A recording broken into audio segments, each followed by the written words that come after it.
猫の言語。猫は何を話しているのか。猫は鳴く。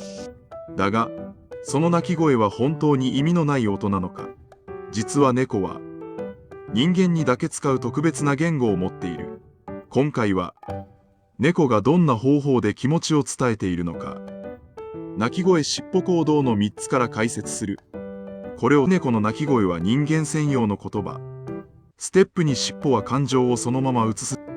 ステップ3無言の行動こそ、まとめ。猫は言葉を話さない。